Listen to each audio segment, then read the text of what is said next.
Dawn is here. Dawn, I'm coming to ask you to unmute. Whoops. And I will add you to the spotlight. Hello.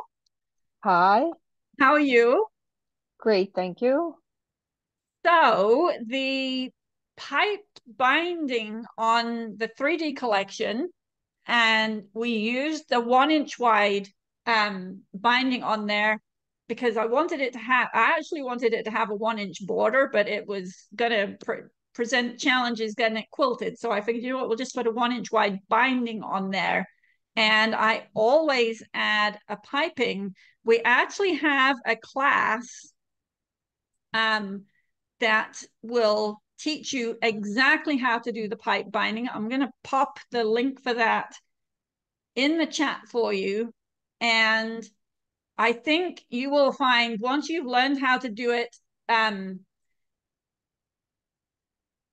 it shows you how to do it using a 1/2 inch wide binding. You're just going to modify the size of your pieces of the binding strip. So for a 1 inch wide, no, for a 1/2 inch wide, typically, let's see, we're going to multiply it by 3, however much your finished thing is, multiply it by 3, and then multiply the result by 2. So for a 3 inch binding, no, oh my goodness, a 1/2 inch binding, we're going to take a 1/2 inch times 3, which is 1.5, multiply that by 2 because it's folded in half, gives you 3 inches, and then add, let's say, 1/4 of an inch to allow for a bit of wiggle room for when you put the piping on.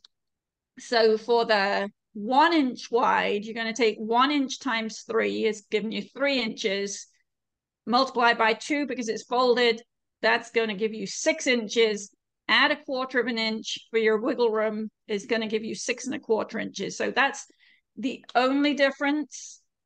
So the instructions for the quilt have all the dimensions of the binding pieces that you need, and the class will tell you exactly how you're going to go and do it. And I think once you learn the technique, you're going to love it and you're going to want to use it everywhere. Great, thank you. You Could I are just ask welcome. you one other quick question? Um, Absolutely. I'm working on the middle right now, and it says that you in one of your videos you said like after you do the sixth section in the main panel, you might want to trim it before you do the flowers. Yes. Do you also like recommend should I put the borders on then, No. or okay, No. just trim the panel? So yeah, and the reason for that is on this one, you get to a certain point where everything is done and the only thing left is to add the 3D flowers, right? And the 3D flowers are all in the center. So if you trim at that point, it just makes the trimming a lot easier because you can get the ruler flat on the quilt. If you wait until you stitch the flowers on there, then you have to kind of trim around the flowers.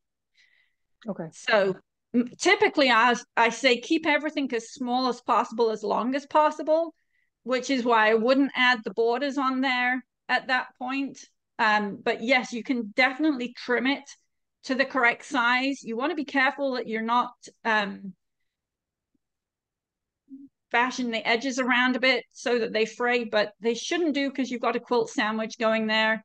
And that it just makes the trimming a lot easier, and you can easily add the flowers onto the top of it.